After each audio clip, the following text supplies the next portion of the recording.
Money built Maxwell Harrington's sense empire, but one affair nearly destroyed everything he loved. Ariana, his pregnant wife, stood in silence until betrayal forced her to find her own strength.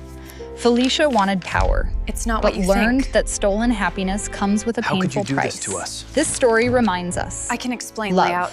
Just give me loyalty, a chance. and honesty By are worth signing more this, than you any relinquish fortune. all claims. I understand Please support the our terms. channel with It's one time to move like on. and one share. Thanks for watching. She was 8 months pregnant when she opened the bank statement. She had not been looking for anything. It was a Tuesday morning. Her oatmeal was going cold on the counter beside her. She opened the account portal the way she did every week, out of habit, out of the particular carefulness of a woman who had always believed that knowing exactly where your money was counted as a form of protection. She scrolled down the transactions and stopped. A charge for over $800 at a luxury salon she had never been to, a place she had heard mentioned exactly once, in passing, by a woman named Vivian Cross at a charity event several months ago. The way you mention somewhere when it is just part of your regular life. Serena clicked deeper. 3 months of statements, then 4, then 5, boutique hotel rooms on dates she had been home alone, spa charges, restaurant bills for occasions that did not exist in her memory, and in multiple memo lines, the same name appearing over and over, left there with the careless confidence of someone who had never once imagined being caught. Vivian Cross. Serena sat very still. Outside the kitchen window, she could hear the gardener starting the mower. The sound was so ordinary it felt like a personal offense. She printed everything.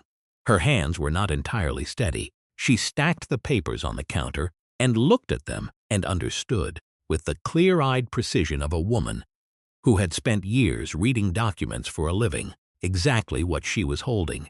Her husband had been financing another woman's life using their money while she was here, carrying his child, trusting him. She did not cry. She did not fall apart. She set the papers on the kitchen table, placed a flower vase on top of them to keep them flat, and began planning the most precise and thorough response of her life. To understand how this family ended up at that kitchen table on that Tuesday morning, you have to go back to the beginning, to a time when Daniel Ashworth was just a man with a plan and not enough money to make it real. And Serena was the woman who believed in him anyway. Daniel Ashworth had built everything from nothing, not the inherited kind of nothing where someone gives you a safety net and calls it a challenge, the actual kind. He had started his first marketing consultancy at 23 out of a 1-bedroom apartment with barely enough clients to cover his rent. He drove a car that broke down twice in one winter and fixed it himself both times because he could not afford the mechanic. He made calls to clients who took meetings with him as a favor before they started taking them because he was genuinely the best available option. By 32, he had pivoted into commercial real estate. By 35, he was worth over $12 million. He had a portfolio across 3 states and a name that carried real weight in serious business rooms. But the version of Daniel Ashworth that the people who worked for him saw and the version that existed inside his marriage were not entirely the same person. At home he was quieter, more careful, the kind of man who still drove the same SUV from before the money came because he did not see a reason to change it. He called his college friend Marcus Reynolds every Sunday. He remembered the names of people who cleaned his office building, and no matter what was on his calendar, he came home every Wednesday night and had dinner with his wife, Serena. They had started it as a joke years ago and never stopped. No phones, actual conversation. It had become the most consistent thing in their marriage, the thread that held the shape of it even when everything else got busy and complicated. Serena had been with him before any of this existed. She had been a paralegal when they met, sharp, methodical, the kind of woman who read every document twice before signing because she had learned to catch what other people missed and had decided that was simply how she moved through the world. She had been there during the years of cheap food and the breaking down car and the calls to clients who might not call back. She had been there the night he sat on the kitchen floor staring at a rejection email for 20 minutes without saying a word. She was the one who pulled him up, made coffee, sat across from him, and said, "Okay, what is the next move?" Not as a speech, just as a practical question. That was Serena. She was not decorative. She was formidable. Anyone who knew them both understood that. The pregnancy came after 2 years of trying, with some months in between, that neither of them talked about much because they were tender in the way that failed hopes tend to be. When the test finally came back positive, and Serena walked out of the bathroom holding it with both hands, Daniel set down his shoes and sat on the edge of their bed and said nothing for 10 full seconds. Then, quietly, "We are really doing this." She laughed and cried at the same time. She said later it was one of the most undignified moments of her adult life, and also the best. For a while, everything was exactly as it should have been. Daniel came home earlier. He stopped scheduling calls past 9. He was warm and present in the way she had always believed was available, when life made enough room for it. But old habits do not disappear. They go quiet for a while, then come back. The late nights returned. The international calls pushed into dinner hours again. Serena noticed him being physically in a room while mentally somewhere else, half listening while his phone buzzed, his eyes somewhere above her head. She told herself it was the season they were in, that it would pass once the baby came. She was wrong. She just did not know it yet. The charity fundraiser was the kind of evening that costs $400 a plate and maintains a sincere face about it. Daniel attended every year because his presence mattered to other donors and because he understood that showing up is its own kind of currency. Vivian Cross was not a guest. She was managing the event logistics, running a small event planning startup that was more ambition than revenue at that point. She had real instincts and real taste. What she did not have was the capital and the network to make any of it real in her industry. Those two things are not secondary details. They are the entire game. She and Daniel crossed paths near the lighting setup. He asked about sound bleed through the connecting wall. She answered, then turned and looked at him directly. They talked for a while. He was interested in the way that people who built something from nothing tend to stay interested in others trying to do the same. He asked about her model, her plans. She was articulate and specific. They exchanged cards. He thought nothing more of it. But here is what Daniel did not know. Vivian had done her research before that evening. She knew his professional history, his network, his track record, his reputation. She was thorough, and she had looked at what Daniel Ashworth had and what she wanted, and found a road between them that ran directly through him. She was not entirely performing when she talked with him. She genuinely liked him. But liking someone and seeing them as access to the life you believe you deserve can exist in the same person at the same time. In Vivian, they did. She found reasons to attend events he was at. Her follow-up emails were detailed enough to prove she had been paying real attention. Late-morning coffee meetings became a habit. She pushed back on his ideas just enough to feel like a genuine exchange. He told himself it was professional. Mentorship. Maybe. He was someone with resources helping a younger entrepreneur. That was part of who he tried to be in the world. The shift happened slowly. It almost always does. There was rarely a single moment where someone decides to cross a line. There is usually just a series of small decisions, each one unremarkable on its own. To stay a little longer, to respond at 11 at night, to let a particular laugh land differently than it should, until the accumulated weight of those small decisions becomes its own undeniable fact. One evening, Vivian mentioned a vendor debt, a gap in her operating budget she had not been able to close. Daniel recognized the situation. He had been in it once. He offered, first advice, then a payment. He covered what she needed and told himself it was an investment. Over weeks, the financial support continued. Over months, the relationship continued alongside it. He told himself at every stage it was still appropriate. He was very good at convincing himself of things. It was one of the qualities that had made him successful. It was the same quality now unraveling his marriage. And then one night, at a private venue walkthrough, Vivian had arranged under the pretense of a professional visit. Daniel set his platinum credit card on a bar counter and walked away for a few minutes to take a call. Vivian looked at the card. She memorized the number, the expiration date, the security code on the back. She did not need to pick it up. She told herself it was practically nothing, a small acknowledgement of everything she had contributed. He would never notice a few $100s. She placed her first order the following morning. A designer handbag she had been watching for 2 months. She told herself it was the last time. It was not the last time, not even close. Within days, a pattern had formed. Boutique hotel stays, spa appointments, restaurant tabs, luxury items delivered to her apartment. Each charge felt easier than the last. She had convinced herself that because Daniel had been funding her voluntarily for months, this was simply a more direct version of the same thing. She had been moving money that was never hers to move and calling it something else in her head. What she did not know was that someone at that household was going to find it, and that someone was very, very good at reading documents. Serena had reviewed their joint accounts every week for 12 years. It was not a suspicious habit. It was the habit of a woman who understood that knowing exactly where your money was at any given moment was a form of protection that cost nothing and occasionally meant everything. She was 8 months pregnant on the morning everything came apart. She opened the portal out of routine, scrolled down, and stopped. The charge at the luxury salon. The name she recognized from one passing mention at one event months ago. She clicked deeper.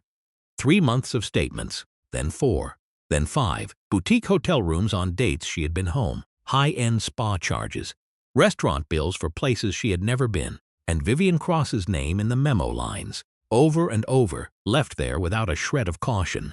As though the woman had never once considered the possibility that someone was watching. Serena printed everything, stacked the papers, looked at them. She did not spiral, she planned. That night she set the dinner table the way she always did. Salmon, asparagus, sweet potatoes, flowers in the center. She arranged everything and then sat and did not touch any of it. She waited. Daniel came in just after 7. He loosened his tie.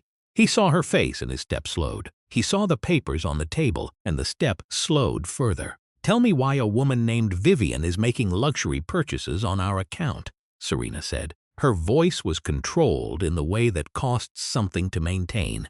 "And please do not tell me it is for business." He looked at the papers. He looked at her. He said, "It is complicated. Complicated." She let the words sit for a moment.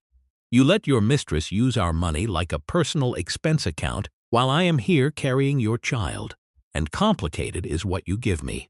She needed help, he said. "Help," Serena said it slowly. "The way you say something when you need to hear it out loud to confirm how wrong it sounds. So helping her means hotel rooms and spa days and designer bags on our credit card. Tell me, how many of those hotel nights did you actually spend with her?" He opened his mouth. Nothing came out. The silence in that room carried everything that words had not. Serena stood.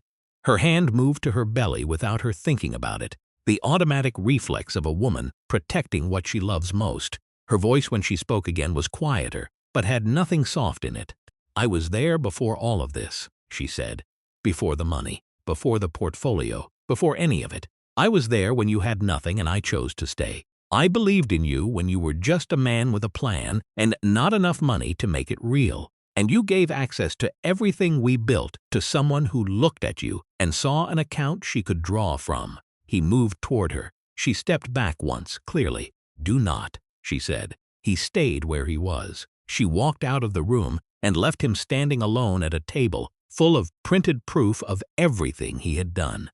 An hour later, from the bedroom, with the door closed, she made the call. "Robert," she said when her attorney picked up, "I need you to freeze everything, not just the joint accounts, all of it." "Are you filing?" he asked. "Not yet, but I am protecting myself and my child. Start tonight. I will have paperwork in motion by morning," he said. She hung up and sat on the edge of the bed in the quiet of a house that still looked exactly like her life but had become something else entirely in a single morning. The war had begun, and this time, Serena was the one setting the terms. Robert Hale had been a family attorney for 20 years, and he had seen a great deal of marital financial misconduct in that time. What Serena handed him was, in his professional estimation, unusually clean documentation. Vivian Cross had left her name in the memo lines. She had charged from a consistent spending pattern that stood out immediately against the household's normal transactions. She had been, in short, careless in the specific way that people are careless when they believe they will never be caught. Robert moved quickly. By the following morning, temporary injunctions had been filed under community property statutes. Asset transfers into irrevocable trusts were initiated. The joint checking and savings accounts were sealed. The investment accounts held in both names were placed on formal hold pending legal resolution. Daniel found out the worst possible way. He was at a coffee shop 2 blocks from his office, reaching for his card without looking. The way a long-held habit moves before the thought catches up. The terminal beeped, declined. He tried again, declined. He paid cash and walked to the parking lot and called his accountant. Paul had managed Daniel's finances for 8 years. He was the kind of man who color-coded his spreadsheets for his own satisfaction and kept every receipt from every transaction going back a decade. When Daniel explained what had happened at the coffee shop, Paul was quiet for 1 beat too long. "I think you need to call Serena," Paul said. Then the payroll transfer for his office staff failed to process. Then a wire to a development partner in Phoenix bounced. By noon, the shape of what Serena had done was fully visible. She had not just locked one account. She had triggered a legal mechanism that reached across everything they held jointly. The family's operating capital, which Daniel had always treated as practically his own to manage, was in formal suspension. He called Serena. Voicemail. He called twice more. Voicemail both times. He sat at his desk and looked at his phone and understood, with the particular comprehension that comes only when you have run out of ways to minimize something, exactly what was happening and exactly who had done it. The woman he had spent 14 years with had read the situation clearly, moved within 24 hours, and had protected herself and their daughter with the same precision she brought to everything in her life. He had no one to blame. He had handed her every reason. Across town, Vivian Cross walked into a boutique she had been visiting regularly for months, expecting exactly what she had always found there. She selected 2 items, opened the store's payment portal on her phone, and typed in Daniel's card number from memory. The terminal showed pending, then declined.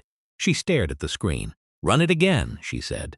The terminal gave the same answer. She walked out of the boutique carrying nothing, her phone already open, typing a message to Daniel that would not receive a reply for 4 hours. 4 hours was long enough to understand what had happened. Within days, the world Vivian had built using Daniel's name and Daniel's money began its collapse. The vendors she had leveraged his reputation to work with started calling, then emailing, then sending formal demand letters. A client she had been building toward for 3 months quietly withdrew. Another called to question whether she could deliver on a booked event. She could not. She had been betting that the support would still be there when the capacity was needed. The bet had lost, and she had no one else's money to replace it with. Serena, at home that evening, sat in the nursery with her hand flat on the edge of the crib and spoke to her daughter in the space between thought and sound. "Whatever happened next," she said, "you will have what you need. No one is going to take from you what is yours." She meant every word. In the 2 weeks between the freeze and the cafe meeting, Serena moved through her days with the specific discipline of someone who understands that surviving a difficult period is not one dramatic act, but a long series of small daily choices, each one unremarkable and each one necessary. She woke at the same time every morning. She ate because the baby needed her to. She read every legal document Robert sent her in full, not just the summaries, the way she had been trained to work in a law firm where the summary was never the whole story. She walked in the evenings when the weather held.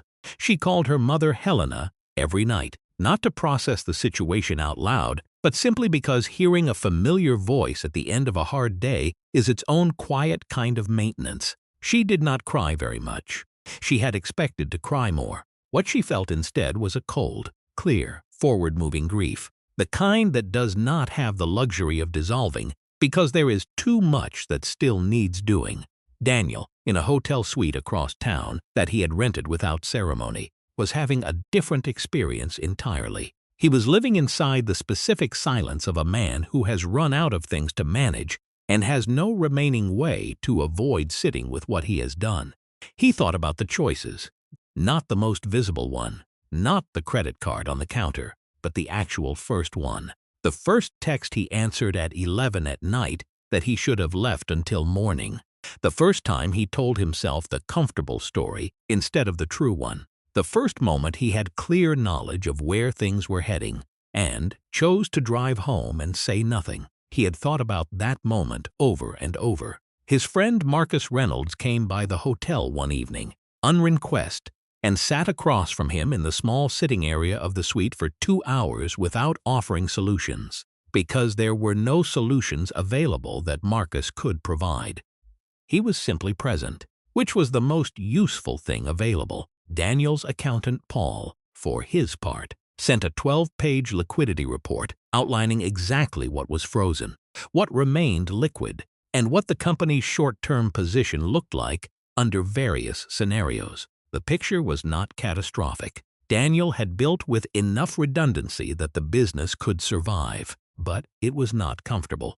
Several projects were delayed. 2 potential deals were quietly shelved. On the 9th day after the freeze, Daniel called his attorney and asked to expedite the trust fund paperwork for Serena and the baby. Not because anyone had asked him to yet, because he wanted there to be one piece of documentation in this story that came from him choosing to do the right thing before he was required to. His attorney noted the request and moved the timeline forward. It was a small thing. It was the first small thing pointing in the right direction. Serena, when Robert informed her of this, said nothing for a moment. Then she said, "I will believe it when I have signed something. Keep moving." She was right to say that. She was always right to say that. Serena chose the cafe with care. Tree-lined block, quiet part of the city, high ceilings, soft background sound that allowed conversation without effort, staff who understood discretion without being told, neutral ground.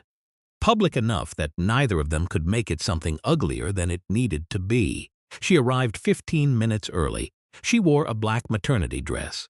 Her hair was pulled back. Her wedding ring was the only jewelry, kept on for reasons she had not fully sorted out. She ordered chamomile tea and sat with her back to the wall, facing the door. In her bag was a manila folder with printed statements and one highlighted page she thought she might need. She thought through the conversation with the focused, methodical attention she had once brought to legal preparation. Not a script, just clarity about what she was there to say and what she would not allow to pull her away from it. Vivian arrived at 17 past 11. She came in the way she moved through spaces, as though they owed her something. Powder blue blazer, oversized sunglasses removed in one practiced motion. Her expression was composed in the way of someone who has prepared a face for an occasion and is not entirely confident it is landing correctly. She took in Serena, the pregnancy, the posture, the stillness, and whatever version of this woman she had expected. This was not it. She sat down. "Serena," she said with a slight nod. "You look," she began. "I am 8 months pregnant," Serena said. "Let us skip the opening." "I did not come here to be lectured," Vivian said. "Good. I did not come here to lecture you." Serena folded her hands on the table. "I came because I needed to understand how a woman could look another woman in the eye and justify what you did. I did not steal anything. Daniel knew what I needed. He chose to support me. He did not offer you his card number. You memorized it while he had his back turned and spent it without his knowledge. That is theft. Whatever you call it inside your head, that is the word for what it was. He did not stop it when the statements came in. Vivian's voice had an edge now. If he had a problem, he had months to say so. Consent by silence, Serena said. That is your argument. That because he did not catch you fast enough. What you took was yours. Vivian shifted in her chair. He came to me first, she said, her tone changing, trying for candid. He was already unhappy. He was already looking for something. You want to make me the villain, but he was halfway out the door before I ever arrived. The heat moved through Serena's chest, sharp and real. She let it pass. My husband lost his way, she said evenly. That is a conversation between him and me. What you did is separate. You chose to stand at the end of the road he was walking down, And then you chose to reach into our accounts and help yourself while I was home pregnant. You can call it whatever softens it for you. But do not sit across from me and tell me that was something that happened to you." Vivian looked down briefly, then back up. "You froze his accounts," she said. "My business is gone. Everything I built is gone. What more do you want from this conversation?" Serena looked at her steadily. "I wanted to see what you are," she said. "I wanted to look at the person who walked into a marriage and decided she deserved more of it than the woman already in it. I wanted to see if there was anything real there, or if it was all calculation wearing a better face." She reached into her bag and placed one printed page on the table between them. One transaction, a designer handbag, $2,400. "This is what you traded your dignity for," she said. "You did not build a business. You burned your professional life down with someone else's matches and called it ambition." She stood. Her legs were steadier than she had expected them to be. "You have days left in this," she said quietly, "when it ends. And it will end. You are going to look back and wonder how it all came apart. I will save you the time. It started the moment you looked at someone else's life and decided you deserved it more." She picked up her bag. "And if you decide to go to the press or involve lawyers to retaliate, remember this. I am a woman with nothing left to lose and a daughter to protect. Those are not good odds for you." She walked out without waiting for a response. Outside, the afternoon sun was warm. She walked to her car with deliberate steadiness. She got in and sat with both hands on the wheel for a full minute. Her hands were trembling slightly. Her heart was very loud. She did not cry. She breathed. She started the engine. And she was already thinking clearly about the next move before she reached the first intersection. But Serena did not know yet that the worst was not over, not even close, because Vivian Cross, with nothing left and nothing to lose, was about to do something that would bring the entire situation to a breaking point none of them had seen coming. In the weeks after the cafe meeting, the various components of the situation ground forward. Daniel was managing corporate damage control and finding it less tractable than business crises usually were, because this one had no spreadsheet, no action plan, no set of decisions with measurable outcomes. It had only the slow, wearing work of maintaining professional confidence while the personal situation deteriorated, and the specific exhaustion of a man who understands that every move he makes is being watched by someone who has every reason not to trust him. Staff at Ashworth Holdings whispered in corridors. Investors who had been in late discussions about upcoming deals became harder to reach. 2 clients quietly began exploring other agencies. The cost of the last several months was becoming legible in ways that went beyond the financial. Then Vivian Cross appeared in his office lobby. It was a Tuesday morning. She had decided, apparently, that waiting for responses to her messages was no longer an available strategy. She came through the main entrance with the specific energy of a woman who has resolved to create a situation if that is what is required. She asked for Daniel by name. When told he was in a meeting, she announced she would wait as long as necessary, and that she was happy to have whatever conversation needed to happen right there in the lobby. Among the dozen or so people moving through the ground floor, security was called. It did not resolve matters. An assistant went upstairs. Daniel came down. He escorted Vivian to a second-floor conference room. He closed the door. He did not sit down. She was not the woman from the fundraiser. The composure she had once carried so easily had been stripped away. Her eyes were red at the edges. Her hands moved without purpose when she spoke. She had the particular look of someone who has been sleeping badly for an extended period and has run out of ways to manage the appearance of it. She told him everything. The business was finished. Multiple vendors had filed civil complaints. Her landlord had sent a formal late payment notice. She was checking her bank balance before buying groceries. She wanted a final settlement, enough to cover her debts and start over somewhere else. And then, when his expression remained what it was, she said the other part. She had documentation, text messages by the hundreds, records of every financial transfer, voicemails, time-stamped evidence. She had been contacted by a journalist interested in the story. If he declined to help her, She had somewhere to take what she knew, and she was prepared to take it. Daniel looked at her across the conference table. He had been drawn to her once. He had felt guilty about her. He had protected her longer than he should have. What he felt now was simpler and colder and completely final. He looked at the woman who had once impressed him with her conviction, and he saw, without any remaining ambiguity, what that conviction had always actually been. "I have nearly lost everything over this," he said quietly. "My wife, my child, my company's reputation, everything I built in 15 years, and you are here threatening me. You made promises. Nothing was formalized. You know that." She repeated the journalist threat. A well-placed story with the documentation she had could cause lasting damage.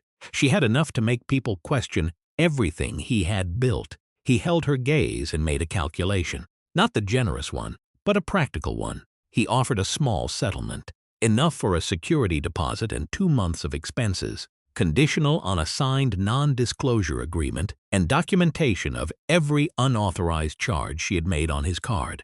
Vivian looked at the number. It was nowhere near what she had wanted, but she was in a room with nothing left to trade. She said she would think about it. He walked her out. As he came around the corner toward the elevator bank in the main hall, he looked up and stopped. Serena was standing there. She had come to the office that afternoon without fully understanding why. She had been about to go upstairs when she heard voices through a conference room door that was not completely closed.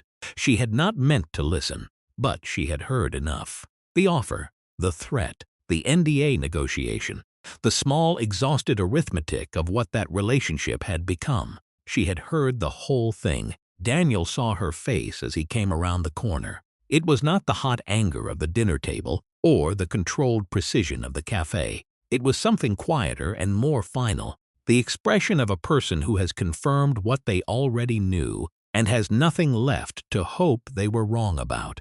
She stepped into the elevator. Serena, the doors closed. That evening she called Robert and told him to execute the full legal strategy without further delay. All the way, she said, no more partial measures. Vivian took the settlement. She signed the non-disclosure agreement after 2 days. Daniel's attorney followed the NDA immediately with a formal cease and desist letter sent by certified courier, warning her against any defamatory public statements regarding Daniel, his family, or his business, and demanding a documented repayment schedule for the full value of unauthorized credit card transactions, under explicit notice of civil litigation if she did not comply. The letter arrived on a Thursday morning. Vivian sat with it on her kitchen counter beside the NDA. She called Tara, the only person she had been honest with throughout any of this. "If you go to a journalist now, you are not hurting him," Tara said. "You are finishing yourself. No corporate client will ever trust an event planner who sold a private affair to a tabloid. You will not be starting over. You will be starting from nothing." Vivian knew this. She had known it the moment the threat had left her mouth in that conference room. It had been desperation, not strategy. She put both letters on the counter and left them there. Meanwhile, Daniel called Marcus Reynolds and asked to meet at the bar they had been going to for 20 years. He told Marcus everything, the actual version, the full arc of it, from the beginning, without the managed framing, every choice and what he had told himself to justify it, the long series of decisions to stay a little longer and say a little less to Serena and maintain the comfortable story instead of the true one. Marcus listened without interrupting. When Daniel was done, Marcus set his glass down. "You need to tell Serena everything," he said. "Not the version where you protect yourself. Everything. She is smarter than you have ever given her credit for being, and she will know the difference." Daniel drove to the house that evening. He knocked. Even though he still had a key, Serena answered. She stood in the doorway for a moment, reading his face. Then she stepped aside. They sat in the living room, not at the dinner table. He talked for a long time. He did not approach the hardest parts at an angle or lead with anything that made him look better. He went through all of it. The escalation, every financial transfer he had not disclosed, the hotel nights she had suspected, the specific series of choices he had made to preserve his access to the situation rather than end it. He described every stage of the self-deception plainly, the way you can only do once you have run out of the ability to maintain it. Serena listened. Her expression changed several times. She did not look away. When he was finished, she was quiet. "I want to trust you," she said. "I do not know if I can right now, but I want to." She told him the legal protections had to stay in place, regardless of where the marriage went. That was the non-negotiable foundation, not punishment, just reality. He agreed without condition. She walked him to the door. Before he left, he asked if she wanted him close by. Not in the house, just nearby in case she needed anything. She thought about it. "Not yet," she said.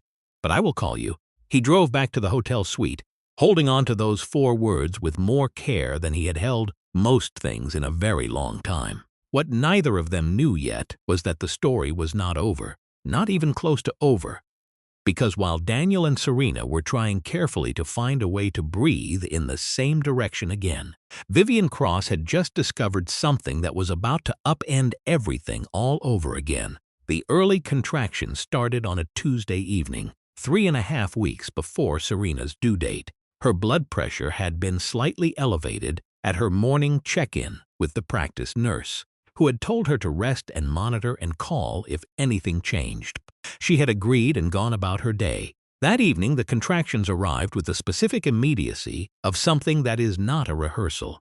She called her mother first. Helena arrived in 11 minutes, which was faster than was entirely safe. She was the kind of woman who moves through emergencies without wasted motion, calm not because she is unaffected, but because she has learned over time that panic is an expensive resource that rarely delivers what it costs. She helped Serena to the car and drove quickly to the hospital. She called Daniel from the parking lot. He arrived in 20 minutes. The obstetrics team managed Serena's blood pressure with medication and watched the labor carefully. Daniel was in and out of the room.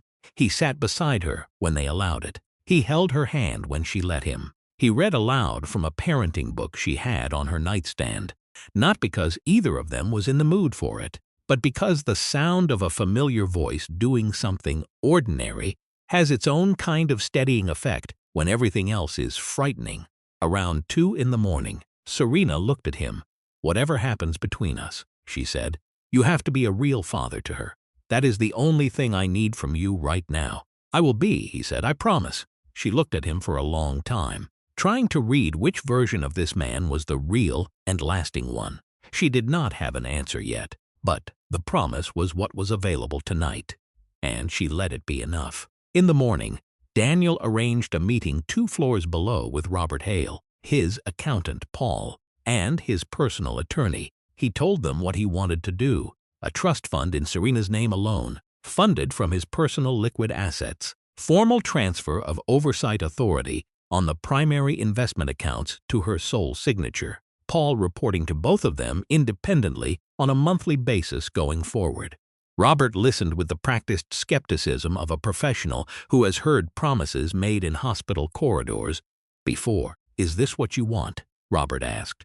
"It is what I should have done a year ago," Daniel said.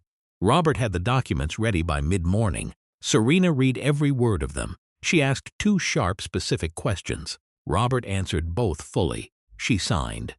She handed the pen back to Robert without looking at Daniel. "Thank you," she said, only to Robert.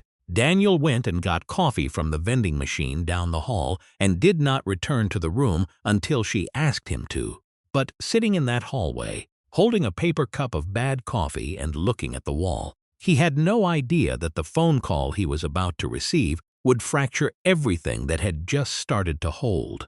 It arrived, as these things often do, while everyone else was still managing the last crisis.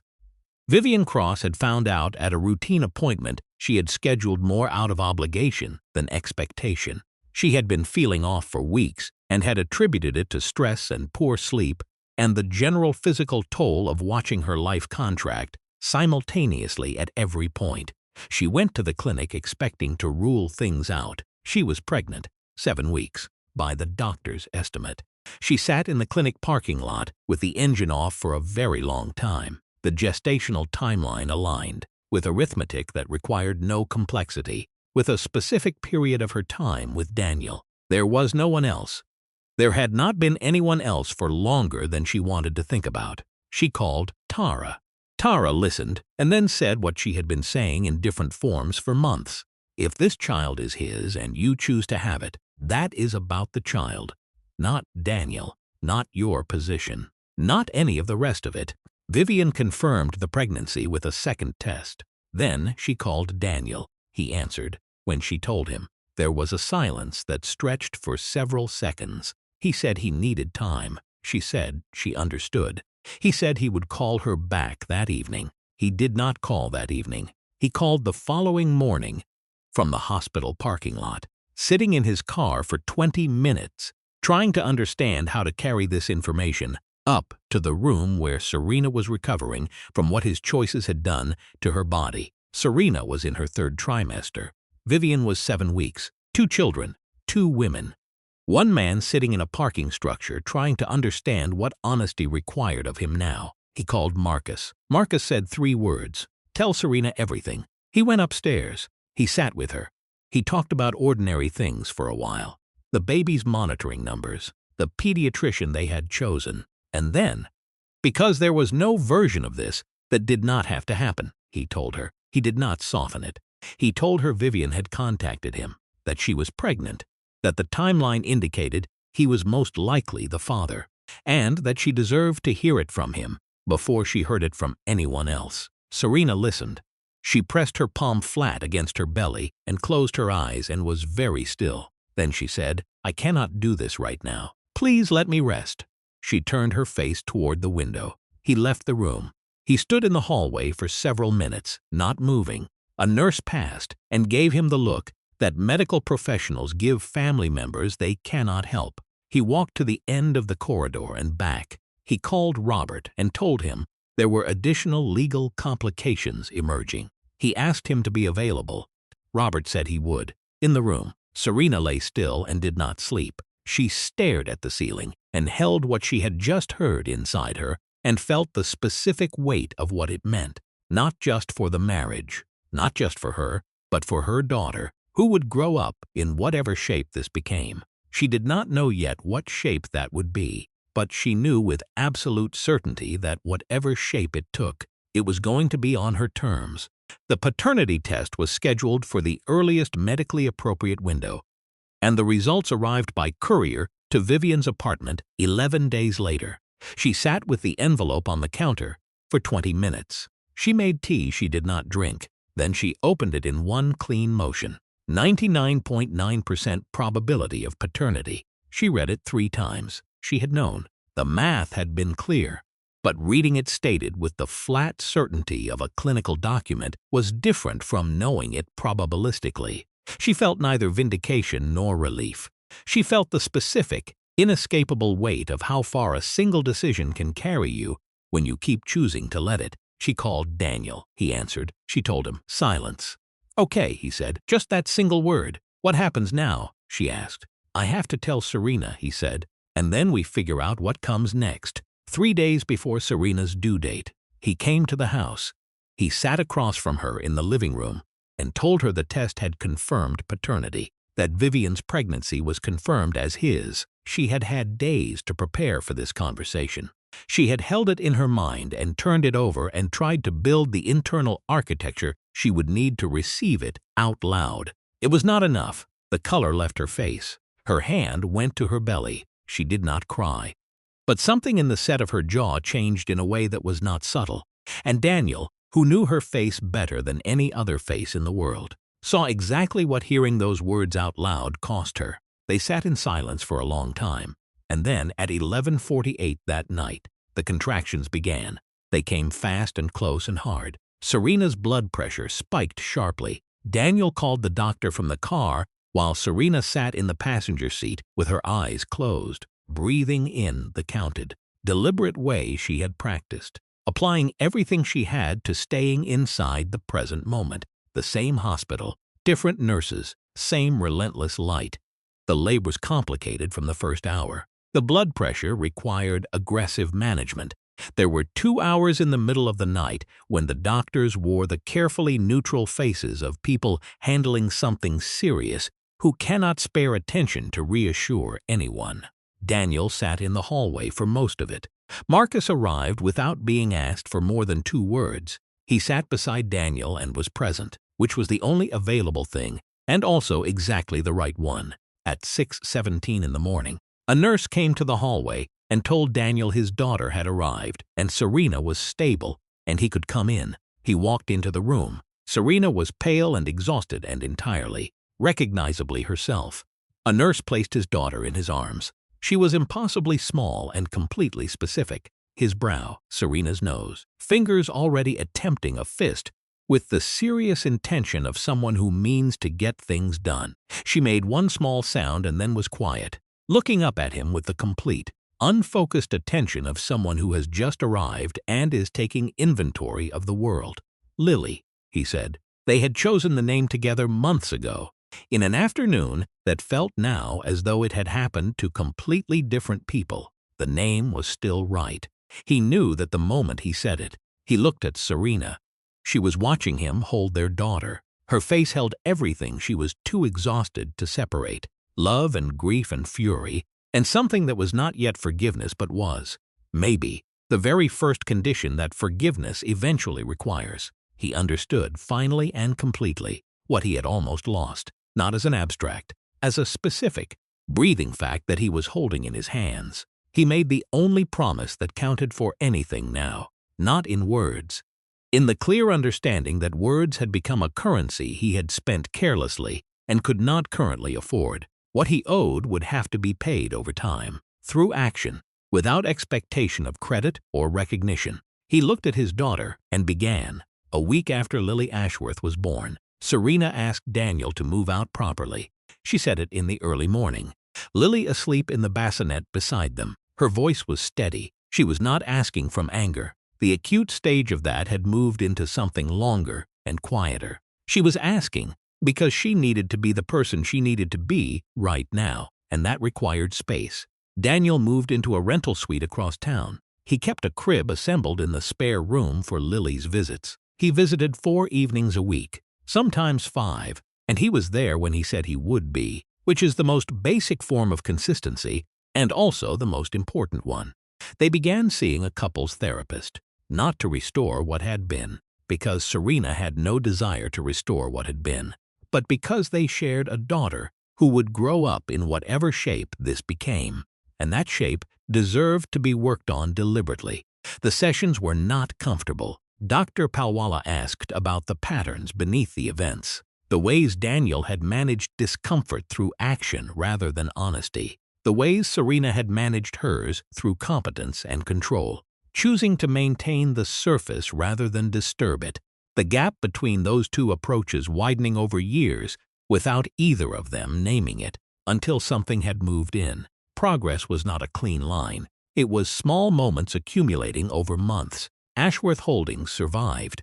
2 clients moved elsewhere. A partnership was paused, but the core of the business held, because Daniel's professional track record was real, and because he finally implemented every oversight structure his accountant had been recommending for years. He hired a compliance officer. He brought in a second accountant. He became, for the first time in his career, a man who checked his own judgment before trusting it. Meanwhile, Robert Hale was not finished. The civil claim against Vivian Cross for the unauthorized credit card charges moved forward on its own timeline, separate from the NDA. The documentation was thorough. The dollar amounts were specific. A formal judgment was entered requiring Vivian to repay the full value of unauthorized transactions over a structured 2-year schedule. The agreement was filed with the court and became public record. In the world Vivian had been trying to build a professional life in, public record has a way of being findable. 5 months after Lily was born, Vivian gave birth to a boy. Her labor was shorter and less complicated than Serena's. Daniel arrived at the hospital an hour after the birth, not out of any feeling for Vivian but out of the clear, simple obligation of a father who has a child in that room. He held his son. He felt the same unmistakable reality he had felt with Lily, the impossible specificity of a new person arriving, the complete and uncomplicated love that parents feel for children who come in the hardest circumstances. His son's name was Lucas. Vivian watched from across the room. Neither of them said much. Whatever had been between them was gone entirely. What remained was the practical arrangement of two people who share a child and understand they will need to manage that fact across a long future. Daniel would be financially responsible for Lucas and genuinely present in his life. Vivian would not seek involvement in Daniel and Serena's life and would manage everything through attorneys. It was not a comfortable arrangement. It was an honest one. 3 months after Lucas was born, Vivian left the city. She had looked at her situation clearly and reached the only practical conclusion. Rebuilding a professional reputation in a city where the relevant people knew the relevant story was theoretically possible and practically impossible in any time frame that made sense. A friend in Portland had offered contract event work with a small firm. She had called. The offer was still available, on different terms than before. More modest, more conditional. She packed what she had, which was less than it had been. She drove north with Lucas in a car seat in the back, and the court repayment schedule documented in a folder on the passenger seat. A monthly reminder that would follow her for 2 years of the most expensive decision she had ever made.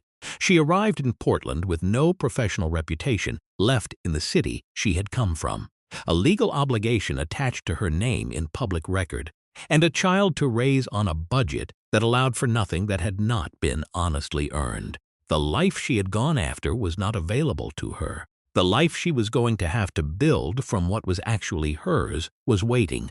Months passed, then more months. Lily grew with the dedicated urgency of small children, who appear to be moving slowly until you turn around and realize they have become someone different since the last time you looked. She developed strong opinions about her sleep schedule, an early and firm attachment to a stuffed rabbit Daniel had brought home from an airport gift shop for no reason except that it seemed like something she might like, and a laugh that arrived suddenly and completely, and which both her parents had independently described as the best sound either of them had ever heard. Serena came back to herself by degrees. The acute period had passed.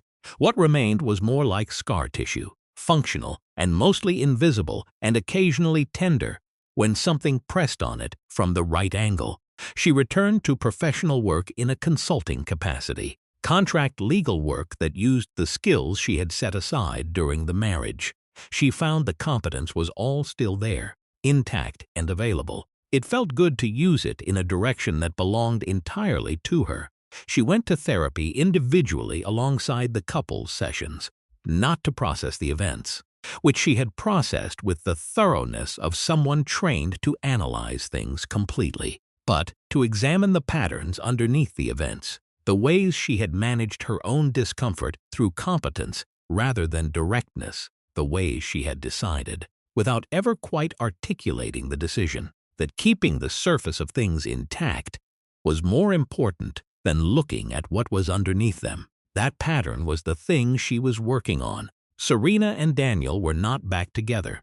They were not divorced. They existed in the careful, deliberate space between those two things, moving towards something they could not yet name with more honesty than either of them had managed before. There were evenings when all three of them were in the kitchen at the same time, because the logistics of a small child required two sets of hands regardless of the history between the adults. There were moments of ordinary familiar ease that surfaced without being invited. There were conversations that did not end badly.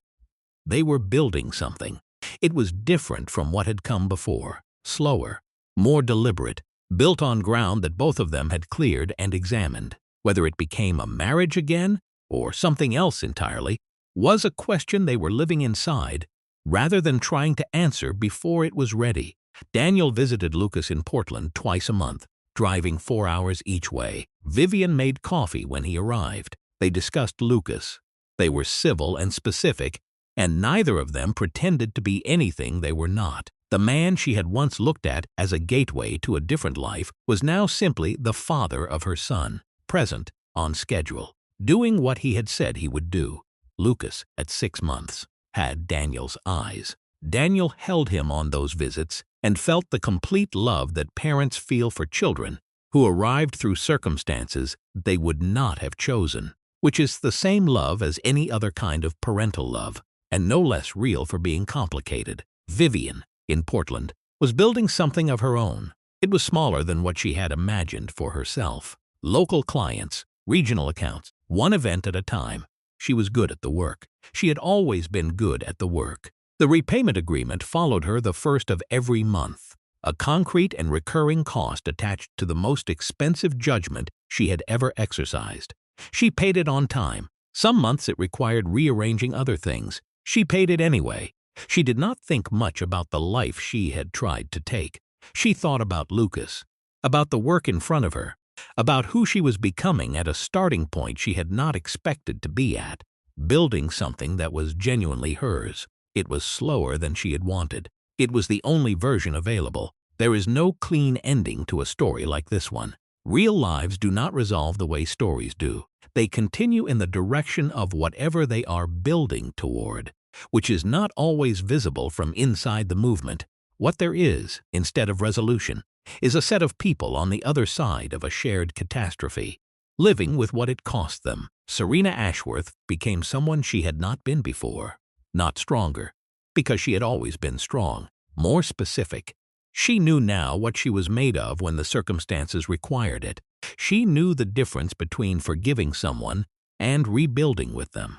She knew what it means to protect what matters most when the person who was supposed to be protecting it alongside you has failed.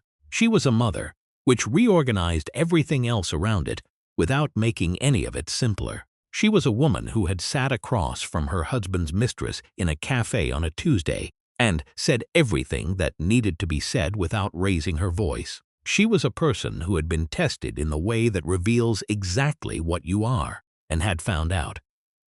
Daniel Ashworth had walked away from the best version of himself and was doing the slow, unglamorous work of earning his way towards something different. Not the same thing. That was not on offer, but something more honest. Built on ground he had actually cleared. He had 2 children in 2 cities, and he showed up for both of them consistently, which is the only language that holds any value when all other currencies have been spent. He was not the man he had intended to become. He was becoming a man who checked his own judgment before trusting it and was, paradoxically, more trustworthy for it. Vivian Cross was in Portland paying monthly installments on a court-documented debt, raising her son on a budget that required actual management, building professional credibility from an honest starting point. She was not living dramatically. She was living with the real, specific, daily weight of what happens when you reach for something that was never yours to take. The shortcut she had believed in had not been a shortcut. It had been the longest and most expensive road she had ever traveled. That is the part no one tells you when you look at someone else's life from the outside and decide you want it. The shortcut looks clean from a distance. The view from inside it is different. By the time you understand the difference, you are already paying. This was a story about a woman who stood in the wreckage of a betrayal and chose to protect her daughter rather than collapse, who froze accounts and walked into cafes and signed legal documents and sent her husband away and did every single hard thing that needed doing, one step at a time, without waiting for anyone to do it for her. Actions have consequences. Every choice carries a cost, and the people who understand that tend to be the ones still standing when everything is said and done. If this story stayed with you, share it with someone who needs to hear it. And if you want more stories like this one, subscribe and hit the notification bell so you never miss one. Your support keeps us going. There is a particular kind of silence that settles into a house after a marriage has been broken open. It is not the silence of an empty house. The house was not empty. Serena was still there. The nursery was still there, with its sage-green walls and the soft cream trim and the crib they had assembled together on a Sunday afternoon that felt now like it had happened in another lifetime. The flower vase on the kitchen table was still there. The coffee maker they had argued about buying because it cost too much and then both grown to love was still there. Everything was still there. But the thing that had given all of it its particular quality, the sense of a shared future, the assumption that the person supposed to be building this alongside you was actually doing that. That thing was gone.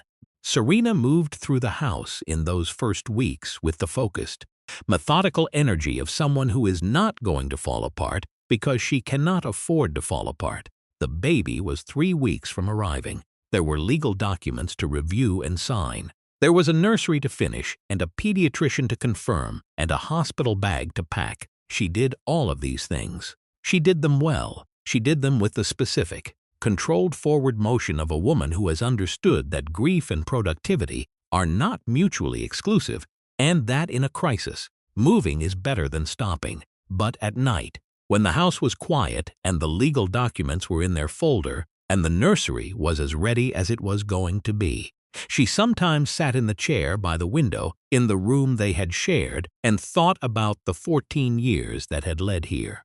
Not in a spiral. She was not a spiral kind of person. Just thinking. The way you think about things when you have the time and the quiet and no longer have any reason to look away. She thought about the Wednesday dinners, about the Saturday mornings that had been, for a long stretch of years, the things she looked forward to most in any given week. She thought about the version of Daniel who had sat on the kitchen floor after losing a client and been willing to be pulled up by her. She thought about whether that person was still inside, the one who had done this, or whether she had been wrong about him for a very long time. She did not have a clean answer. She was not going to reach one tonight. What she did have was this: 12 years of genuine partnership before something in him had started to drift. She had not imagined those 12 years. They were real. The drift was also real. Both things could be true simultaneously. And holding both without forcing them into a single verdict was the work she had in front of her. She was up for it. She had always been up for the hard work. They were at the bar, the one they had been going to since their mid-20s, and Marcus had arrived without being called. Because he had been calling Daniel every other evening since everything had broken open. And he had a sense, from the particular quality of silence in the most recent conversation, that showing up was the right call. They sat in the booth at the back. The game was on the television at the far end of the bar. Neither of them was watching it. "Tell me where things actually are," Marcus said. Daniel turned his glass. "Not with Serena and not with Vivian." He paused. "Somewhere in the middle of a situation I made and am now trying to not make worse. Is that progress compared to 2 months ago?" He looked at the table. "I think so." "What did she say when you told her everything? The actual everything?" "She said she wanted to trust me, that she did not know if she could yet, but that she wanted to." He set the glass down, "Which is more than I deserve to hear." Marcus was quiet for a moment. "The thing about you," he said finally, "is that you have always been better at building things than at being honest about what they cost you. You built the business, and you did not tell anyone, including yourself, what that was taking out of you.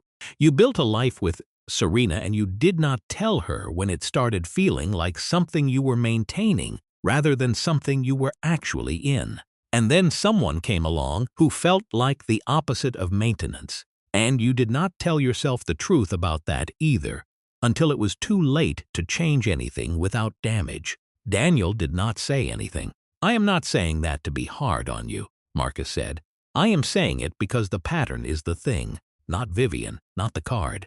The pattern of convincing yourself that managing the appearance of things is the same as dealing with the things."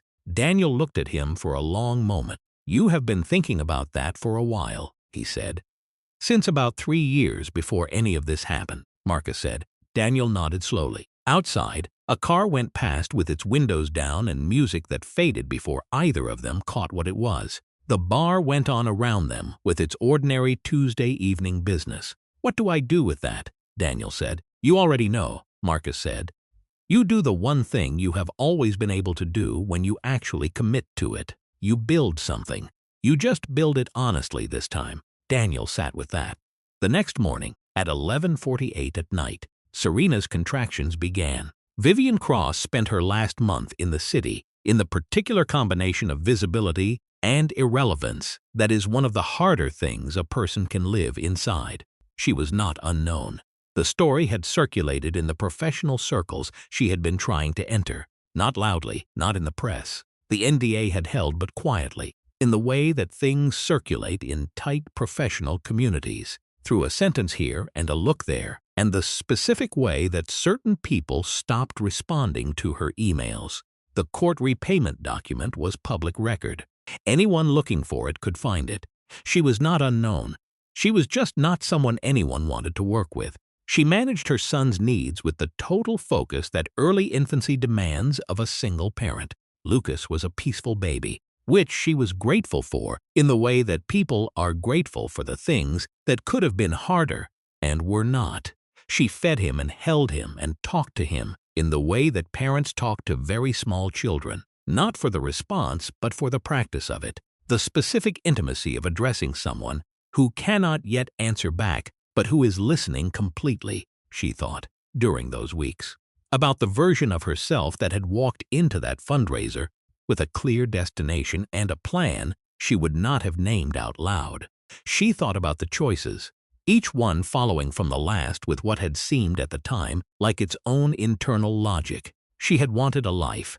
She had decided the fastest route to it ran through someone else's, and she had been wrong in the specific, concrete, financially documented way that left no room for alternative interpretation. She did not wallow in this. She was not that kind of person, but she was honest about it, which was something she had not always been able to say. Tara came over the week before the move. They packed the apartment together, two women in their 30s with a baby in a bouncy seat between them, going through the accumulated material of a life that was being dismantled and relocated. Tara was not careful around the hard things.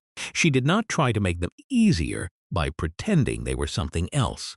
"You are going to be okay," Tara said, not as reassurance but as observation. "I know," Vivian said. "It is just not going to look like what I thought okay looked like." "That is true for most people," Tara said. "They just do not always find out the expensive way." They finished packing. They drank wine from paper cups because all the glasses were already in boxes. They talked about other things for a while, the way old friends do when they have said the important things and need to let them settle. In the morning, Vivian loaded the van, strapped Lucas into the car seat, and drove north. She did not look back at the city in the rearview mirror. There was nothing symbolic to be gained from that. She looked at the road. The park near the house had a section of lawn that caught the late afternoon light in October in a particular way, long and golden and sideways, the kind of light that makes everything it touches look briefly and specifically beautiful. Serena had started going there on afternoons when the weather held, pushing the stroller to the same bench, partly because the routine was good for Lily, and partly because sitting in that light at the end of a difficult day felt like a form of maintenance she had learned to take seriously. Lily was 7 months old and interested in everything with the focused, undiscriminating attention of someone who has recently discovered that the world is full of things worth examining. She had opinions about her schedule. She had a laugh that arrived suddenly and without preamble, and which both her parents had independently described, without knowing the other had said it, as the best sound either of them had ever heard. Daniel had come the previous evening. He had arrived on time, the way he always arrived now, which was not a small thing because it was the kind of consistency that only means something when it has been maintained long enough to be a pattern rather than an effort. Lily had fallen asleep against his chest in the chair in the living room, settling into him with the complete trust of a person who has no reason not to trust completely. Serena had stood in the doorway for a moment and watched it without knowing exactly what to do with what she felt, then gone to do other things. After Lily was down, she and Daniel had sat in the kitchen and talked about nothing consequential. His accountant's quarterly review, the pediatric appointment on Thursday, Helena's plans for the upcoming holiday. It was a normal conversation. She had looked at him at one point and felt, underneath everything, the specific texture of 14 years of knowing a person, the particular legibility of someone whose face you have read longer than anyone else's. She had not been able to turn that off. She was not sure she wanted to. Dr. Palwala had said something in their last session that had stayed with her. She had said, "Forgiveness and reconciliation are different decisions. You can forgive someone and still choose not to rebuild with them. You can also choose to rebuild before you have finished forgiving. These are separate questions, and both answers are available to you. Serena was sitting with that. She was not going to rush it. Some questions become clearer when you stop trying to force them. Lily made a sound and pointed with absolute authority at something on the path, a pigeon 4 feet away, investigating nothing in particular. Lily watched it with total concentration. Serena watched Lily, she thought. This is what I protected, this specific person, who arrived through the hardest months of my life and landed in it with complete, uncomplicated trust in everything around her. This is what it was all for, she thought.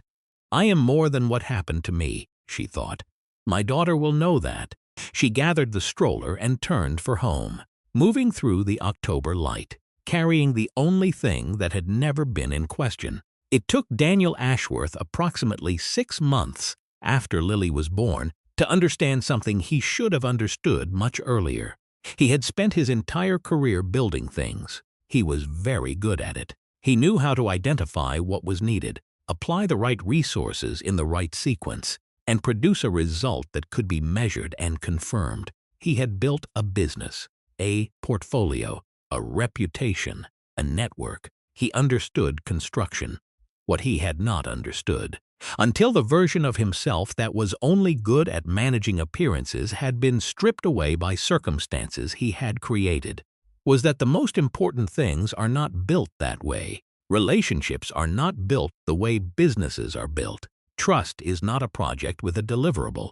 A marriage is not a portfolio you optimize and then leave to run while you focus on other things. He had treated the most important relationship in his life the way he treated a mature asset, something performing adequately that did not require active attention. He had assumed that because it had not broken, it was solid.